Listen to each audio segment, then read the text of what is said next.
여러분, 우리가 수영을 곧잘하는 사람이 바다에 가서 수영을 하게 되면 어려움을 겪을 때가 왕왕 있습니다. 이 수영장에서는 물개인데 바다에 가면 갑자기 콜라병이 돼서 그만 가라앉게 되는 거죠. 그 이유를 잘 살펴보면 그것은 그 사람에게 있는 게 아니라 바다의 환경, 조류에 있다라고 볼 수 있습니다. 조류는 밀물과 썰물이 만들어내는 바다의 흐름인데, 이 흐름 때문에 내가 아무리 수영을 잘해서 내가 원하는 방향으로 헤엄쳐 가도 그 헤엄치는 힘보다 그 반대 방향으로 흐르는 이 조류의 힘 때문에 결국은 자기가 원하는 방향으로, 원하는 목적지로 가지 못한 채 휩쓸려 가는 것들을 볼 수 있습니다. 여러분, 그래서 실내 수영장에서 수영을 잘한다고 그 실력만 믿고 함부로 바다 수영을 하게 되면, 그래서 방심하게 되면 굉장히 위험한 상황에 빠지는 경우가 있곤 합니다. 특별히 이 해운대에 가면 이안류라고 있죠. 이 이안류는 뭐냐면, 이 바다 이렇게 여러분 보면 이 서해안 가보면 이렇게 썰물이 쫙 물이 빠졌을 때 바다에 보면 바다에도 길이 있어요. 이렇게 보면 다 평평하지 않고 바다의 길이 어느 마치 좁은 수로처럼 이렇게 길이 나 있는 것들을 볼 수 있습니다. 그러면 거기가 뭐냐면 물이 들어오고 나가는 세기가 좀 센 그런 수로예요. 근데 이 이안류라는 게 그런 수로에 생기는데, 분명히 파도는 바다에서 해안으로 치는데 이 이안류가 형성되는 곳은 어디냐면, 어떻게 되냐면 이 해안에서 바다 쪽으로 자꾸 물이 밀려나요. 그러니까 수영을 하다가 내가 아무리 해안 쪽으로 수영을 해도 이 이안류에 딱 빠지면 어떻게 되냐면 계속 바다 바깥으로, 해안 바깥으로 바다 쪽으로 계속 밀려나는 거죠. 그러다가 물을 먹고, 이 물이 근데 그냥 수영장 물은 그냥 물인데 이 바닷물은 짜잖아요. 이 짠물이 들어가고 바닥에 발이 닿지 않으면 그때서부터는 멘붕에 빠져요. 그래서 그만 위험한 상황에 빠지게 됩니다. 이런 거죠. 여러분, 그것처럼 그리스도인의 신앙생활도 유사한 면이 있다는 거예요. 어떤 면이냐면, 설교를 듣고 성경을 공부하고 예배를 드리고 그러면 우리의 마음 가운데 거룩한 결심이 생겨요. 내가 그렇게 살아야 되겠다. 내가 저렇게 한번 해봐야 되겠다. 그런데 막상 우리의 삶의 현장인 가정이나 일터로 돌아가면 거기에는 우리가 생각지 못했던 영적 이안류가 흐르고 있거든요. 세상의 흐름들이 우리의 가정과 일터 가운데 아주 거대한 흐름을 만들면서 흘러가고 있거든요. 거기 가서 우리가 말씀대로 한번 헤엄치려고 아무리 애써도 그만 이내 휩쓸려 버리는 경우가 있다라는 거예요. 많은 경우에. 그래서 여러분, 우리가 아무리 말씀을 듣고 깨닫고 결단하고 결심하고 내가 이렇게 살아봐야 되겠다 하지만 집에 가면 와르르 무너지고 내가 원하는 방향과는 다른 방향으로 흘러가죠. 일터에 가서 그렇게 해봐야 되겠다 하지만 일터에 가면 거대한 세상의 흐름 가운데 우리는 맥을 못 추고 그냥 휩쓸려 가는 경우가 있다라는 거예요. 이게 현실이라는 거예요. 여러분, 세상에는 우리가 잊지 말아야 될 것이 무엇이냐면, 우리가 원하는 방향과 다르게 우리를 끌고 가려고 하는 강력한 흐름이 존재한다라는 거예요. 이것을 잊어버리거나 놓치면 안 돼요. 세상에는 그런 흐름이 존재한다라는 거예요. 여러분, 오늘 우리가 같이 살펴볼 디모데후서 3장 1절로 9절의 말씀을 통해서 세상의 흐름이 도대체 뭔가, 그리고 그 흐름 가운데 우리가 어떻게 휩쓸려 가지 않으려면 어떻게 반응해야 되는가, 우리 한번 같이 살펴봄을 통해서 우리의 삶이 좀 더 변화되는 그런 기회가 되었으면 좋겠습니다. 여러분, 오늘 이 디모데후서는 소아시아의 그 당시의 수도였던 1세기의 수도라고 볼 수 있는 에베소라고 하는 도시가 있었습니다. 이 에베소라고 하는 그 당시에 약 60만 명, 굉장히 큰 도시죠. 어마어마한 도시예요. 60만 명이면 지금 아주 거대한 도시라고 볼 수 있어요. 그런 에베소라고 하는 도시에 목회를 하고 있던 디모데라고 하는 목회자가 있었는데, 이 디모데가 누구냐 면 바울의 영적인 아들이죠. 바울이 마지막 삶의 끝을 달리고 있었을 때 이 디모데 후서는 사도 바울이 로마 교회에 2차로 투옥된 가운데서 이제 죽음을 코앞에 두고선 쓴 글이에요. 그러니까 여러분, 오늘 그 죽음을 코앞에 두고 이 바울이 자신의 영적인 아들로서 이 에베소 큰 도시에서 목회를 하고 있는 디모데에게 오늘 어떻게 목회를 해야 되는지에 대해서 그 아버지의 마음으로 쓴 글이에요. 그러니까 그 글 속에 오늘 사도 바울이 뭐라고 얘기하냐면 이 시대를 통틀어서 말세라고 정의를 해요. 이 시대는 말세다. 다른 격까지 다 치고 이 시대는 말세다 이렇게 얘기해요. 여러분, 성경에서 말세는 어떤 의미를 갖고 있냐면 예수 그리스도께서 처음으로 이 땅에 오신 초림서부터 예수 그리스도께서 다시 오실 그 재림을 통해서 무엇이 일어납니까? 하나님의 심판이 일어나죠. 요 사이를 말세라고 이름해요. 그런데 이 말세의 가장 큰 특징이 뭐냐? 여러분, 말세의 가장 큰 특징이 뭘까요? 이때가 고통의 때라는 거예요. 고통의 때. 여러분, 오늘 성경을 보면 이 말세의 가장 두드러진 특징이 고통인데, 이 고통의 이유를 성경은 뭐라고 밝히고 있냐면 죄라고 밝힌다라는 거예요. 자, 우리 창세기 3장 16절을 보겠습니다. 창세기 3장 16절. 제가 읽겠습니다. 또 여자에게 이르시되 내가 내게 임신하는 고통을 크게 더하리니 내가 수고하고 자식을 낳을 것이며 너는 남편을 원하고 남편은 너를 다스릴 것이니라 하시고. 여러분, 이 창조 때에 죄가 만들어낸 것이 무엇입니까? 고통이죠. 그러니까 우리가 당하고 있는 고통의 이유를 우리는 어디서 찾아야 되냐면 죄로부터 찾아야 된다라는 거예요. 여러분, 죄라고 하는 것은 어떻습니까? 확장성을 가져요. 확장성. 그러니까 죄는 그대로 방치해두고 그대로 내버려두면, 죄를 관리하지 않으면 마치 어떻게 되냐면 땅에 잡초가 자라듯 그렇게 무성하게 한정없이 자라죠. 그러니까 죄라고 하는 것은 그것을 방치하거나 내버려두면 안 된다라는 거예요. 그런데 방치하고 내버려두면 어떻게 되냐면 시간의 흐름과 함께 이 죄가 커지고 죄의 커짐과 함께 어떻게 되냐면 고통도 확장된다는 거예요. 그래서 죄와 고통은 연동돼 있어요. 죄가 커지면 커질수록 고통도 커져요. 여러분, 그렇기 때문에 창세기 6장 11절로 12절에 보세요. 우리 창세기 6장 11절로 12절 제가 읽겠습니다. 그때 온 땅이 하나님 앞에 부패하여 포악함이 땅에 가득한지라. 하나님이 보신즉 땅이 부패하였으니 이는 땅에서 모든 혈육 있는 자의 행위가 부패함이었더라. 여러분, 거기 보세요. 시간이 흘러감에 따라서 온 땅이 하나님 앞에서 죄가 확장되어져요. 죄가 확장돼요. 여기서 죄라는 것이 무엇입니까? 하나님 앞에서의 부패죠. 하나님 앞에서 시간이 지나면서 관리가 안 돼요. 죄가 다스려지질 않아요. 그냥 방치해버려요. 그러자 어떻게 됩니까? 그 죄의 부패함이 심해지면 심해질수록 나타나는 현상이 무엇입니까? 오늘 성경을 보니까 포악함이 온 땅에 가득한 거죠. 그러니까 죄의 확장은, 부패의 확장은 포악함으로 나타나는 거예요. 포악함. 여러분, 이게 연동돼 있다라는 거예요. 죄의 확장과 인간사 속에서 나타나는 그 포악함들이 연동돼 있다, 연결돼 있다. 여러분, 그래서 한 가장이 죄를 서슴없이 지으면 어떻게 될까요? 그 가정은 포악함에 그냥 눌려 있을 수밖에 없다라는 거예요.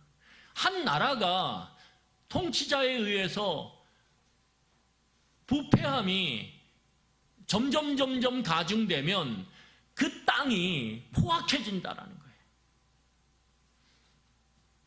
여러분, 그렇기 때문에 오늘 이 말세 때 고통이 드러나고 그 고통이 결국은 인간의 죄 때문인데 이 죄가 이 말세에는 어떻게 드러나냐면 거침없이 드러나요. 거침없이. 여러분 요즘에 세상을 보세요. 죄를 짓는데 거침이 있나요? 더 많이 배우고 더 높은 자리에 있고 더 힘을 가진 사람들이 양심에 구멍이 난 것처럼 양심이 마치 굳어버린 것처럼 거침없이 죄를 지어요. 그 강한 칼로 그 강한 힘으로 거침없이 죄를 지어요. 여러분 그래서 이 시대가 어떤 시대냐면 부끄러움이 없어요. 부끄러움이. 내가 좀 배우고 내가 좀 높은 자리에 있고 내가 뭔가 사람들을 위해서 섬겨야 될 그러한 권력을 갖고 있음에도 불구하고 부끄러움이 없어요. 그러니까 그걸 갖고 어떻게 합니까? 자기를 위해서 써요. 다. 그래서 여러분 이 말세에는 부끄러움이 없는 시대예요. 부끄러움이 없으니까 거침이 없죠. 제가 이렇게 아이들 이렇게 지나가다 보면 아이들이 눈에 많이 보여요. 애를 좋아하니까, 아이들을 좋아하니까. 근데 어떤 어머니를 보면 또는 아버지를 보면 길거리에서 거침이 없어요. 주변에 다른 사람의 이목, 다른 사람의 생각을 전혀 개의치 않아요. 그리고 어떻게 합니까? 그 길 한복판에서 그 연약한 아이를 향해서 거침없이 자기의 생각과 뜻을 드러내요. 아이를 막 질질 끌고 가요.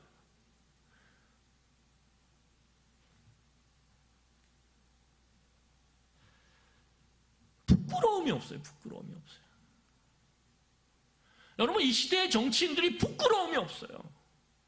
여러분 이 시대의 종교인들이 부끄러움이 없어요. 여러분 우리가 기도해야 돼요. 정말 그 앞자리에 서 있는 사람들, 그 사람들이 하나님 부끄러움을 알 수 있게 도와주세요. 부끄러움이 있어야 거침이 없는 것을 멈춰요. 거침이 없는 걸 멈춰야 그때 죄의 포악성이 우리의 삶을 뒤덮지 않을 수 있어요. 여러분 그래서 우리가 부모로서 자식에게 부끄러움을 느껴야 돼요. 내가 말은 청산유수인데 삶의 모습은 저 시궁창의 그 모습과 별반 다르지 않다면 자녀들 앞에서 정말 부끄러운 마음을 가져야 돼요. 내가 자녀들 앞에서는 이렇게 살라라고 얘기하면서 만약에 자녀들이 내 삶의 뒷공무리를 쫓아오면서 하루 종일 같이 그렇게 연동돼서 살아간다면 과연 내가 정직하게 솔직하게 내 자녀를 향해서 너희들이 내 뒤에 따라오면서 하루 종일 본 그 삶대로 살라라고 얘기할 수 있는지 우리는 물어봐야 돼요.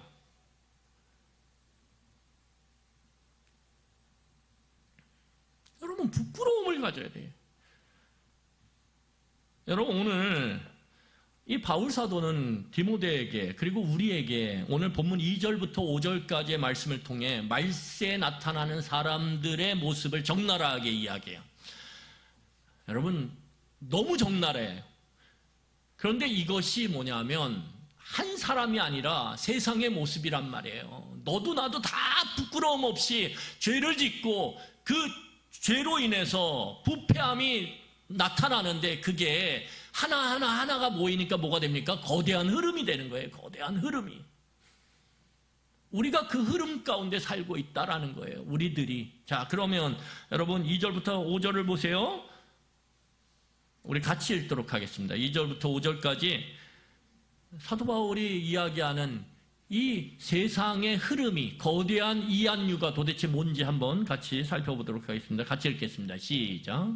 사람들이 자리를 사랑하며 돈을 사랑하며 자랑하며 교만하며 비방하며 부모를 거역하며 감사하지 아니하며 거룩하지 아니하며 무정하며 원통함을 풀지 아니하며 모함하며 절제하지 못하며 사나우며 선한 것을 좋아하지 아니하며 배신하며 조급하며 자만하며 쾌락을 사랑하기를 하나님 사랑하는 것보다 더하며 경건의 모양은 있으나 경건의 능력은 부인하니 이 같은 자들에게서 내가 돌아서라. 여러분, 사도 바울이 말하는 말세의 특징이 뭐냐면 몇 가지 중요한 특징이 있어요. 첫 번째가 순서가 잘못됐다는 거예요. 순서가.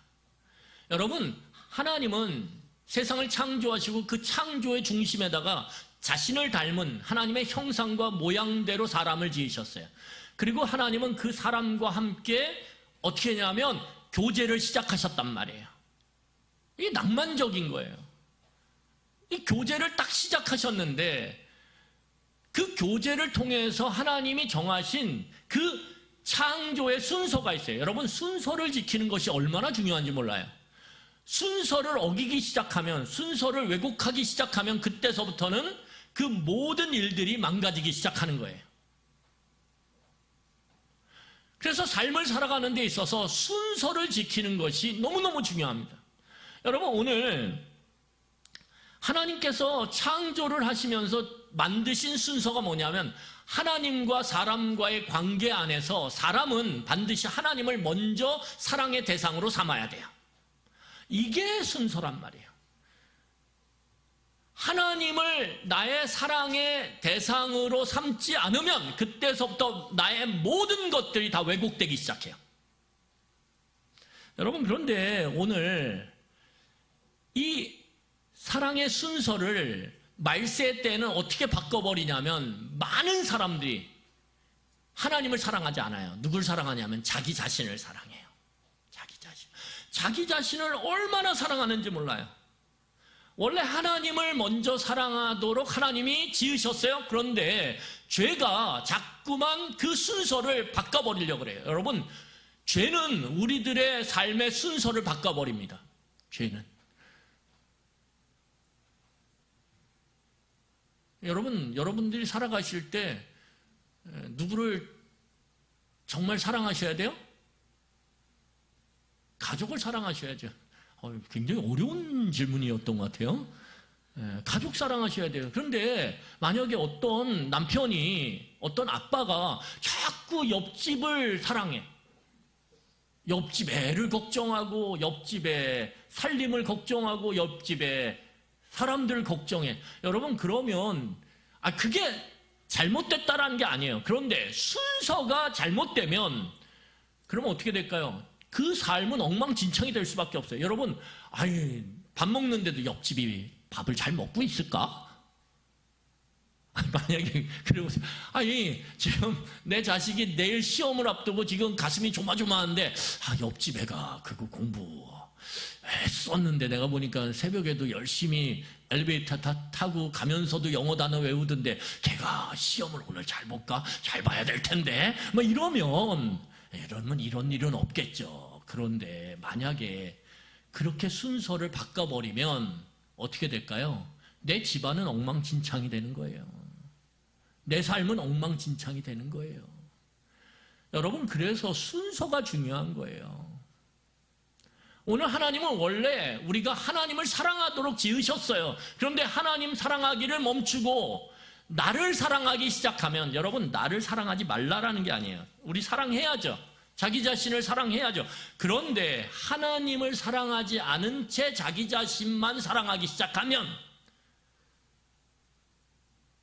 그 순서의 왜곡은 삶의 왜곡을 가져온다는 거예요. 왜 그럴까요? 오늘 성경을 보세요.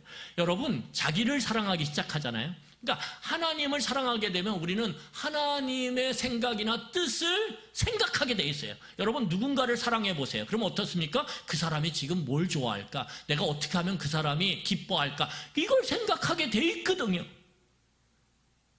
그런데 하나님을 사랑하기 시작하면 우리는 하나님의 뜻을 생각하고 하나님의 마음을 생각하기 시작해요. 그러면 우리의 삶이 어떻게 되냐 하면 다듬어지기 시작하고 우리의 삶이 관리되기 시작해요. 거침없는 것이 멈춰요. 그런데 하나님 사랑하는 것을 멈추고 자기 자신을 사랑하기 시작하잖아요. 그러면 우리의 삶은 거침없어져요. 왜요? 날 사랑하니까. 나를 위해서면 양잿물도 마실 수 있어요. 우리는.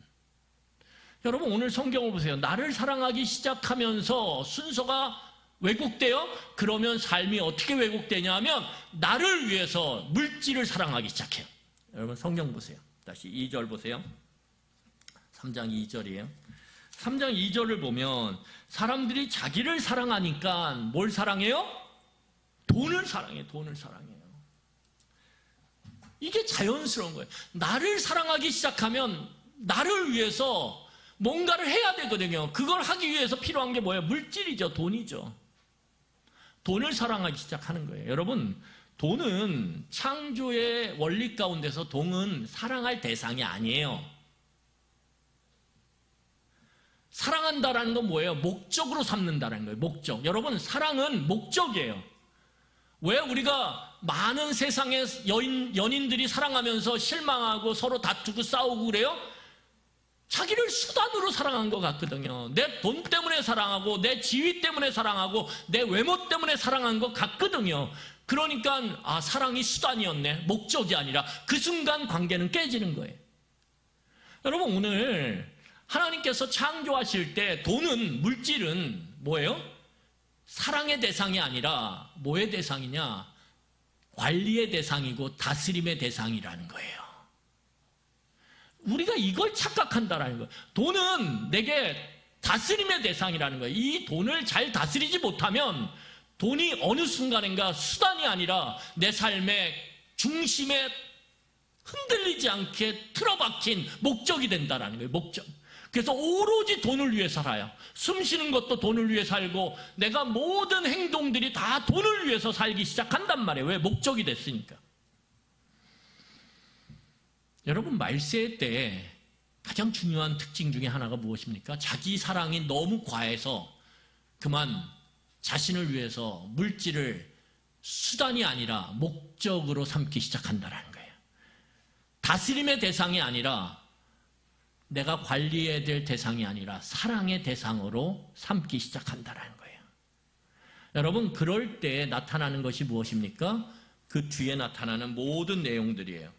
여러분, 그럴 때 어떻게 되냐면 어떻게 됩니까? 가장 큰 특징이 남을 억압하기 시작한다는 거예요. 다른 사람을 억압해요. 여러분, 자기를 사랑해요? 그러니까 물질을 사랑하게 돼요. 그러니까 다른 사람을 어떻게 합니까? 사랑해야 되는데 사랑하지 않아요. 어떻게 해요? 다른 사람과 경쟁해요. 다른 사람의 그 이익을 뺏기 위해서 그 사람을 억압해요. 이런 일들이 세상 가운데 나타나는 거예요. 이게 세상의 말세에 나타나는 모습이에요. 여러분, 이 구조를 갖고 세상을 보면 다 여기에 어떻게 해요? 다 모여져요.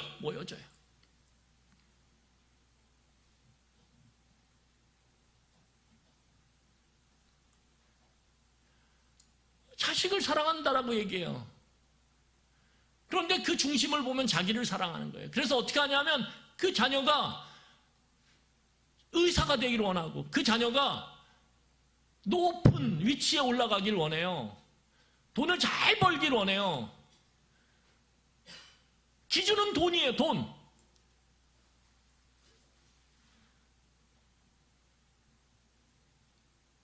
그 돈 때문에 너가 좋은 대학에 가야 되고 의사가 되고 법조인이 되고 그래야 되니까 너 그리스도인이지만 그때 눈 꽉 감고 절대 노트 필기 빌려주지 마.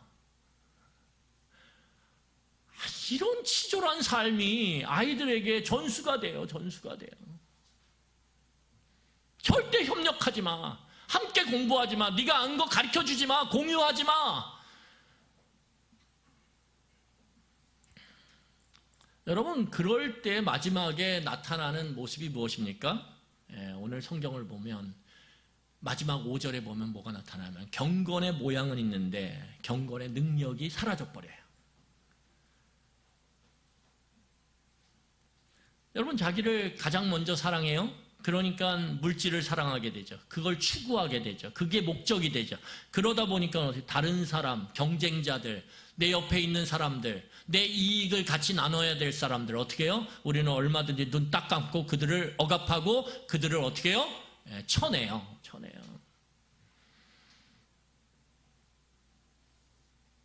그 결과가 뭐냐? 자신을 위해서 하나님을 이제 이용하기 시작하는 거예요. 하나님을 이용하기 시작하는 거예요. 그 결과가 하나님을 이용하기 시작하는 거예요. 하나님을 사랑하는 대상, 목적으로 삼아야 되는데 끝에 가서는 뭐예요? 이 모든 자신의 삶의 이 청사진을 위해서 하나님을 이용하기 시작하는 거예요. 그 하나님을 이용하는 것이 무엇입니까? 경건의 모양이죠. 경건의 모양이 화려해요. 예배 엄청나게 화려하게 막 오케스트라 막 성가대 너무 화려해. 너무 화려해. 얼마나 예식의 순서가 많은지 너무 화려하고 너무 엄중해요. 그런데 능력은 없어요. 능력은 없어요. 왜요? 여러분, 이런 세상의 흐름 가운데에 몸을 맡기고 살아가는데 하나님이 사랑의 대상이 아닌데 어떻게 하나님을 믿겠어요? 여러분, 사랑하지 않으면 믿을 수 없어요. 여러분, 왜 우리가 돈을 믿어요? 왜 목이 막 뒤틀면서도 돈 그래요? 왜? 돈을 사랑하니까. 사랑하니까 돈을 믿는 거예요. 믿으니까 돈에 소망을 두는 거예요. 우리의 삶에. 여러분, 왜 서울대 사랑해요? 노래도 샤샤샤 막 이렇게 부르. 왜 그래요? 믿으니까. 서울대를 믿어요. 왜? 서울대 가면 내 아이의 인생이 죽을 때까지 평탄대로를 달릴 거라고 믿어요. 믿으니까 어떻게 해요? 더 사랑하는 거죠. 그리고 그 서울대에 믿음이 있는 그 서울대에 뭐예요? 인생의 소망을 두는 거예요. 끝까지 안전하리라. 세상에 이런 어리석은 일이.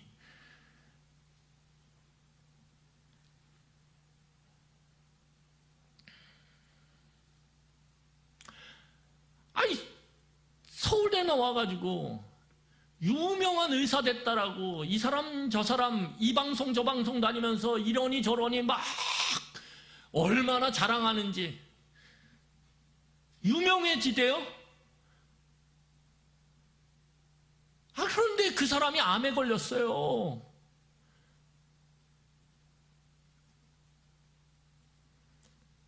서울대 나와서 의사 됐다고 여러분 그 삶이 죽을 때까지 평탄대로 그런 일은 없어요.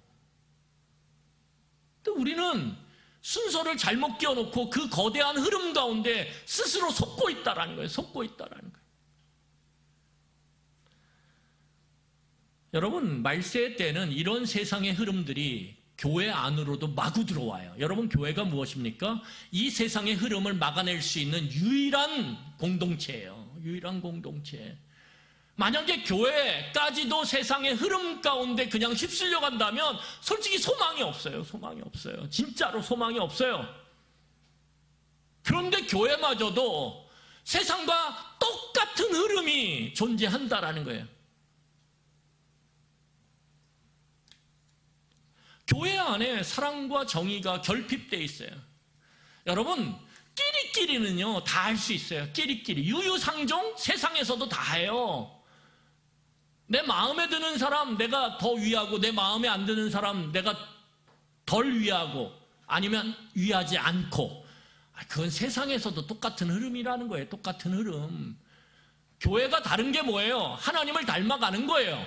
여러분, 교회는 예수 그리스도를 통해서 성령의 영이 임재하신 곳이고 그 성령의 영을 통해서 우리는 하나님을 닮아가는 거예요. 그래서 교회는 뭐냐? 한마디로 얘기하면 하나님을 닮아가는 공동체란 말이에요. 하나님을 닮아가는 공동체의 핵심이 무엇입니까? 사랑할 수 없는 사람을 사랑하는 것, 그게 하나님의 모습이거든요. 우리가 다 죄인 되었을 때 예수 그리스도를 통하여 그의 사랑을 확증하시는 게 하나님의 사랑의 특징이거든요. 세상은 사랑할 만한 사람을 사랑해요. 나한테 유익될 만한 사람을 사랑해요. 내게 도움이 될 만한 사람을 사랑해요. 내가 교제할 때 기브 앤 테이크, 내가 이만큼 주면 저 사람도 이만큼 줄 수 있는 그런 관계를 사랑해요. 내가 계속 주는 관계, 그거 아니야. 여러분, 그 정도 사랑은요 세상에서도 다 있어요. 교회는 하나님의 영이 지배하는 공동체고 그 하나님의 영의 지배를 통해 하나님을 닮아가야 되는 공동체예요. 사랑할 수 없는데 사랑하는 것. 그게 무엇입니까? 그게 교회의 능력이라는 거예요. 그게 경건의 능력이라는 거예요.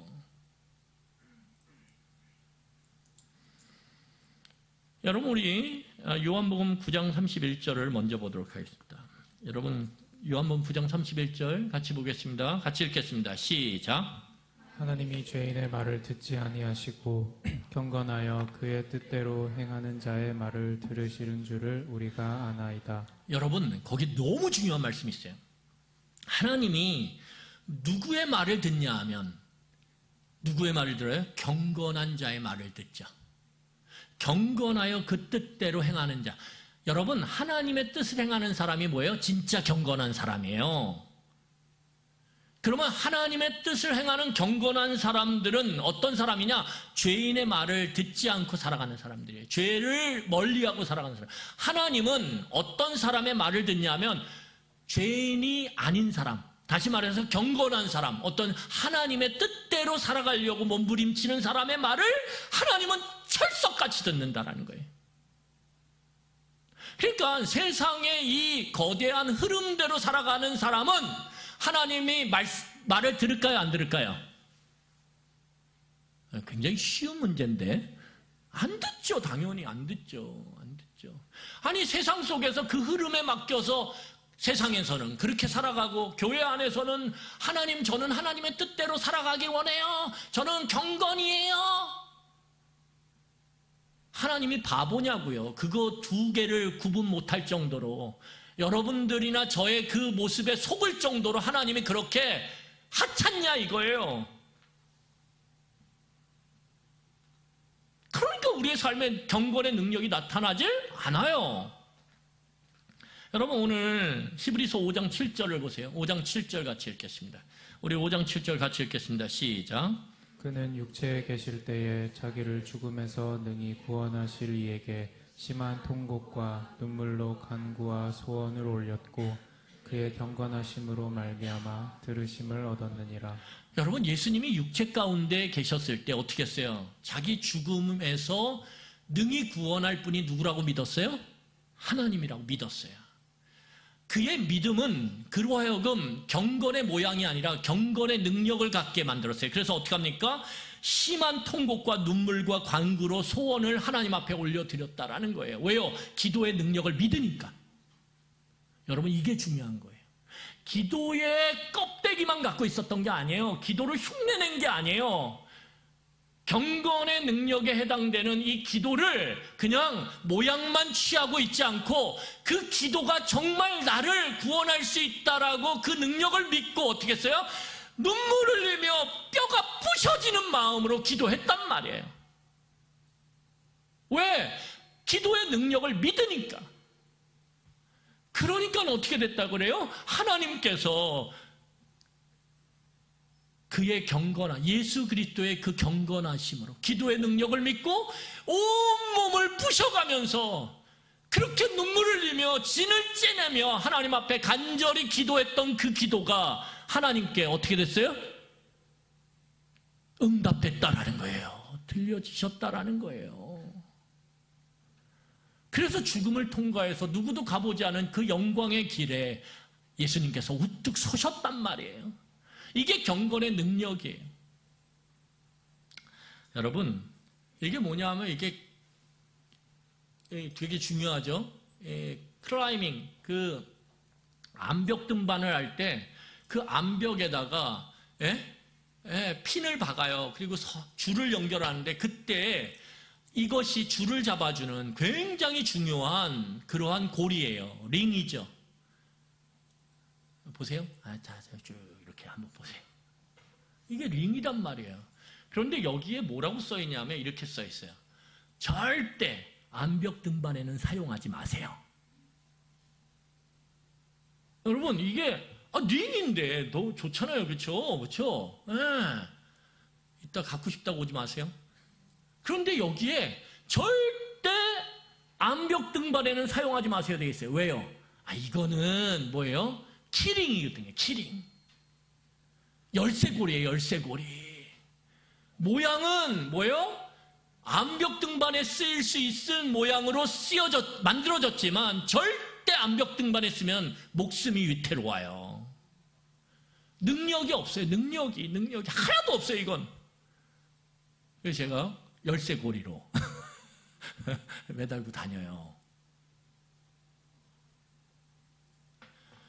우리의 경건의 모양, 기도가 됐든 예배가 됐든 금식이 됐든 봉사가 됐든 섬김이 됐든 찬양이 됐든 여러분, 그것이 우리가 세상의 흐름 가운데 하나님을 먼저 사랑하지 않고 나를 사랑함으로 물질을 사랑하고 그 물질이 내 삶의 수단이 아닌 목적이 돼서 다스림의 대상이 아닌 내 집착 사랑의 대상이 돼서 다른 사람을 억누르고 다른 사람을 억압하고 다른 사람을 이용하고 다른 사람의 것을 사기치고 빼앗는 행위가 우리의 삶에 나타난다면, 세상의 흐름과 같이 그렇게 흘러간다면 여러분들이나 제가 아무리 하나님 앞에 기도하고 아무리 예배를 드리고 아무리 금식을 하고 아무리 난리를 치며 봉사를 해도 그건 다 껍데기예요.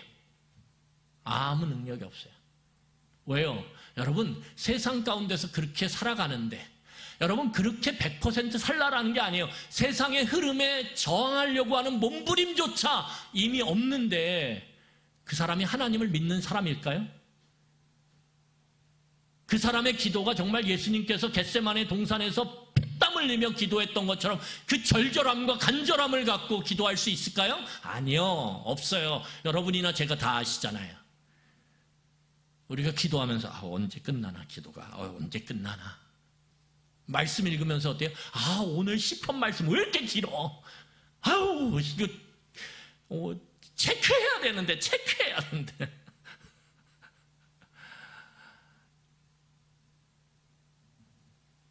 얼마나 우리의 봉사, 우리의 경건의 모양인 기도, 예배가 껍데기로 있는지 몰라요. 껍데기로 있는지. 왜요? 하나님을 우리의 사랑의 1번 대상으로 삼지 않으니까.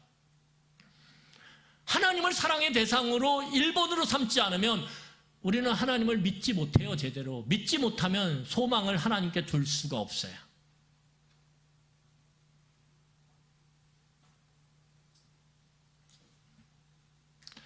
여러분 6절을 보세요. 6절을 보면 이렇게 이야기합니다. 제가 읽겠습니다. 그들 중에 남의 집에 가만히 들어가 어리석은 여자를 유인하는 자들이 있으니 그 여자는 죄를 중히 지고 여러 가지 욕심에 끌린 바 되어. 여러분, 그들이 누구냐 하면 이 5절에 나오는 경건의 모양만이시 경건의 능력은 믿지도 않고 한 번도 경험해보지 못한 사람들.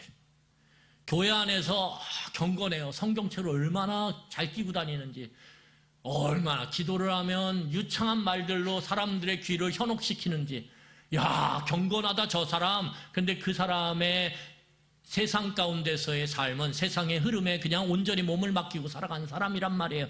그러면 그런 사람들은 실제 경건의 능력을 경험한 적도 없고 경건의 능력을 믿지 않아요. 결국 하나님을 믿지 않아요. 그런 자들 중에 그들이 바로 6절에서 이야기하는 그들이 그 같은 사람들이라는 거예요. 경건의 모양은 있으나 경건의 능력을 경험해 본 적도 없고 믿지도 않고 그래서 알지 못하는 자들. 그런 자들이 어떻게 해요? 교회 안에 들어와서 교회 안에서 어리석은 사람들을 유혹한단 말이에요. 그래서 자기와 똑같은 모습으로 만들어버려요. 똑같은 모습. 그러니까 교회가 뭐가 되는 거예요? 세상이 되는 거예요. 똑같이.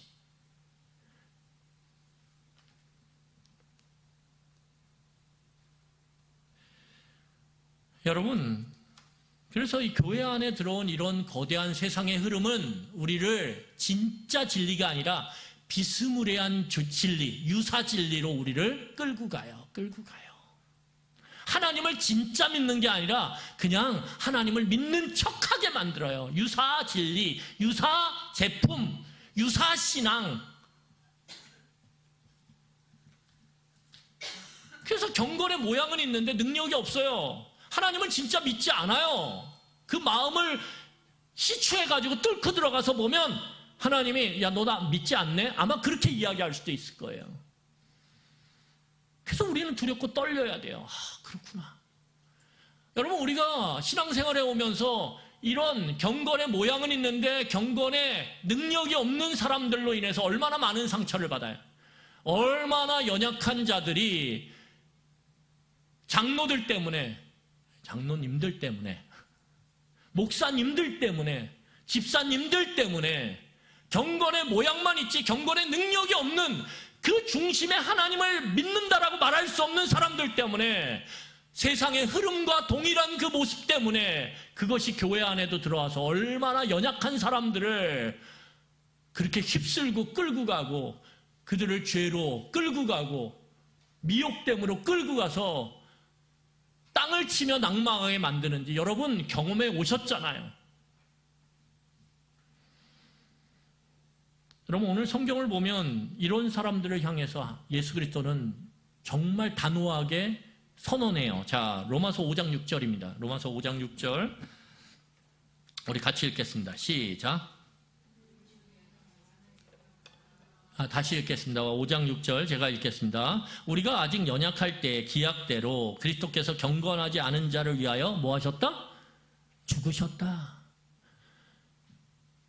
우리가 아직 연약할 때, 경건하지 않을 때, 죄 가운데 있었을 때, 포악함 가운데 있었을 때 예수께서 우리를 위하여 어떻게 하셨다는 거예요? 죽으셨다라는 거예요. 죽으셨다라는 거예요.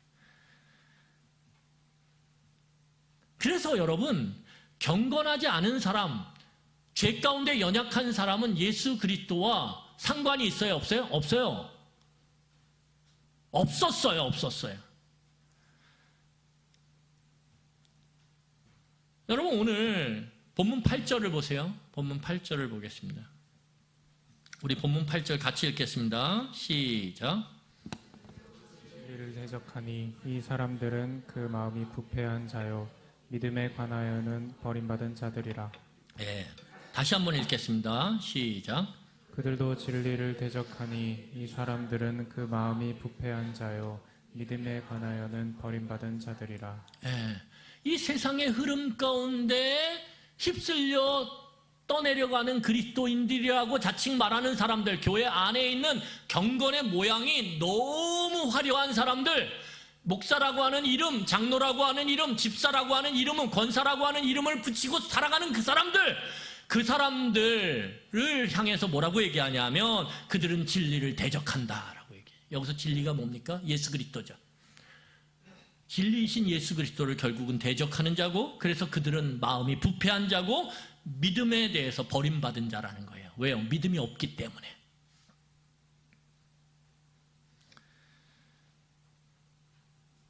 여러분, 우리가 바른 진리를 갖고 살아가느냐, 바른 진리를 갖지 않고 살아가느냐를 가르는 기준은요, 열심이 아니에요. 내가 열심히 교회 봉사하고 열심히 뭔가 기도하고 열심히 뭔가 예배 드리면서 막 그게 아니에요. 그게 아니에요. 물론 그렇게 열심히 하는 분이 정말 진리의 탁뿌리를 받고 있는 사람일 수도 있어요. 그런데 아닐 수도 있다라는 거예요. 제 얘기는. 그러면 기준이 뭐냐? 우리가 정말 바른 진리를 쫓아가고 있는가? 내가 정말 구원을 받은 자인가? 내가 정말 그리스도와 연결되어 있는 자인가? 내가 정말 경건의 능력이 있고 그 경건의 능력을 믿는 자인가? 뭘로 결정되는 거예요? 열정이나 열심이 아니란 말이에요. 뭐예요? 뭘까요? 오늘 성경을 보면 열매예요. 열매. 삶의 열매. 자, 여러분 마태복음 7장 20절 보세요. 마태복음 7장 20절 제가 읽겠습니다. 이러므로 이게 예수님의 말씀이에요. 그들은 그들의 열매로 그들을 알리라. 저 사람들이 정말 경건의 능력을 경험하고 경건의 능력을 아는 자인지, 그래서 하나님을 진정으로 믿는 자인지 알 수 있는 기준이 뭐냐? 너 열심히 하는구나. 너 교회 봉사 열심히 하는구나. 너 교회 열심히 나오는구나. 아니요. 그럴 수도 있지만 더 본질적인 게 있다는 거 뭐예요? 삶의 열매. 그 열매가 세상의 흐름과는 다른 흐름이냐 이거예요. 흐름이냐. 세상이 다 다 자기 사랑할 때 하나님을 사랑하냐 이거예요. 하나님을 사랑하기 때문에 물질을 목적이 아니라 수단으로 삼아서 그걸 잘 다스리며 관리하고 있냐 이거예요. 내가 필요하면 하나님 이거 주께로부터 왔습니다라고 고백하면서 주가 기뻐하시는 일을 위해서 기꺼이 연약한 자를 돕기 위해서 내놓냐 이거예요. 예를 들면 돈을 다스리고 돈을 수단으로 여기지 못하면 절대 못해요. 목적은 그렇게 할 수가 없어요. 여러분, 그럴 때 어떻게 됩니까? 우리는 다른 사람을 이용하지 않아요. 내 알량한 그 이익 때문에 다른 사람을 이용하거나 다른 사람을 억누르지 않아요. 여러분, 제가 왜 선한 능력이라고 하는 이 공동체 찬양을 하면서 여러분들한테 그런 고백을 했을까요? 저는 목회를 하면서 여러분 요 모양대로 그냥 가도 어쩔 수 없어요. 왜냐하면 제가 하나님의 선한 능력이 아니라 제 악한 능력으로 제 그 꿍꿍이를 갖고 교회를 불리고 크고 많게 하고 싶지가 않아요. 왜요?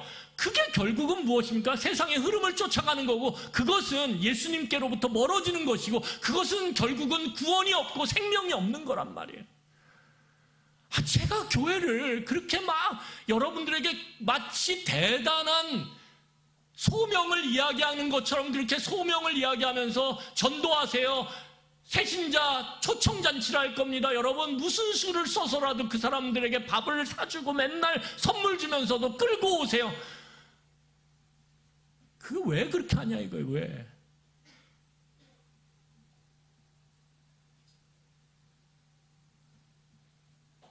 정말 하나님의 그 소명을 내가 목숨같이 여긴다면 목사의 삶이 먼저 바뀌어야죠. 성도의 삶이 바뀌어야죠. 그런 것 없이 마치 새로 신장 개업한 가게가 사람들을 끌어들이려고 하는 것처럼 그렇게 세상적인 수단과 방법을 가리지 않고 사람을 교회로 끌어들이려고 하면 결국 그렇게 해서 2배, 10배, 100배를 불린 듯 그게 무슨 의미가 있냐요. 하나님의 생명으로부터 멀어지는데 그 안에 경건의 능력이 없는데 여러분 그렇게 인간적인 방법과 수단을 가리지 않고 그렇게 교회를 크게 만들려고 이수저수를 다 쓰면 그 사람의 중심에 하나님을 정말 믿는 마음이 있을까요? 그 사람이 정말 기도하는 것이 예수님께서 겟세마네에서 기도했던 것처럼 하나님의 그 뜻을 순종하기 위한 처절한 기도가 될까요? 아니요. 다 하나님을 이용하는 거예요. 다 하나님을 이용하는 거예요. 그렇게 해가지고 하나님을 이용해서 하지만 하나님을 이용하지 않는 척 경건의 모양으로 화려하게 뒤집어 세워서 말로 뒤집어 세워서 그렇게 한들 그래서 교회가 10배 100배 커진들 무슨 의미가 있냐 이거예요. 그게 저는 그래서 교회가 선한 하나님의 능력으로 건강하게 자라가길 바라요.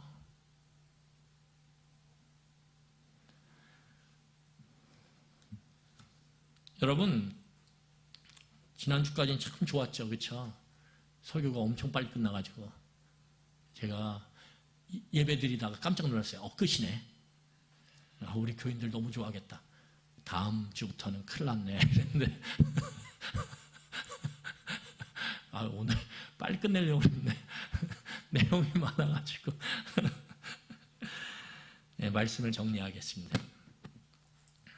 여러분 거짓 진리는요 당장에 사람들을 환호하게 만들어요. 왜요? 눈에 커지는 게 보이거든요. 뭔가 움직이는 것처럼 보이거든요. 그래서 거짓 진리를 추종하게 만들어요. 그래서 거짓 진리는 오염이 잘 돼요. 오염이 잘 돼요. 이렇게 하면 교회가 커진다. 이렇게 하면 성공한다. 이렇게 하면 뭐한다. 얼마나 그것이 오염이 잘 되는지요. 그 거짓 진리를 갖고 막 세미나를 열고 사람들이 거기에 막 돈을 들여서 와서 듣고 우리 교회도 이렇게 하면 커지고 10배 커지고 100배 커지고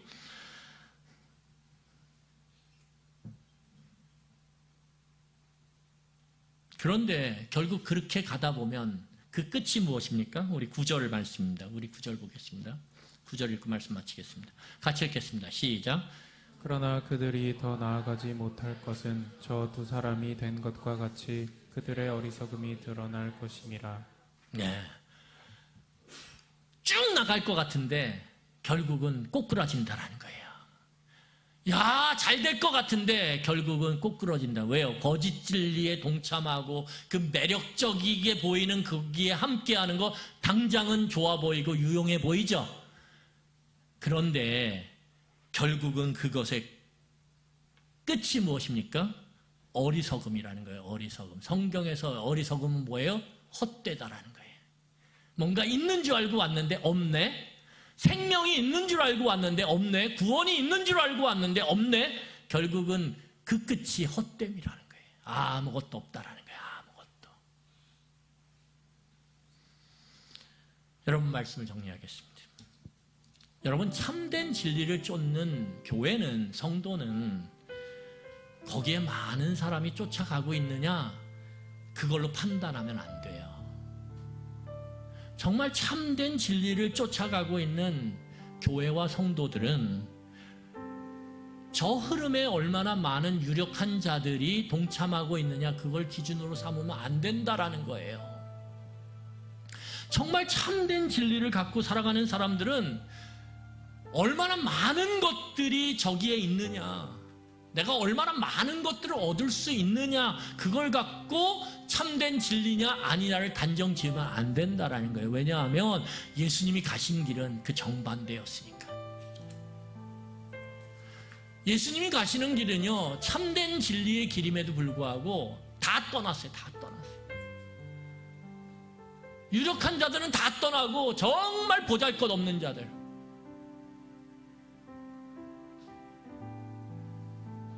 여러분, 저는 어떤 분들이 그런 얘기를 해요. 목사님, 우리 교회도 좀 가진 사람, 좀 유력한 사람, 이런 사람들이 새로 오고 그러면 교회가 금방 어떻게 좀 좋아질 수도 있을 것 같은데, 목사님 좀 덜 고생할 것 같은데, 그 마음이 너무 감사해요. 저는 너무 감사해요. 그런데 저는 그렇게 되길 원하지 않아요.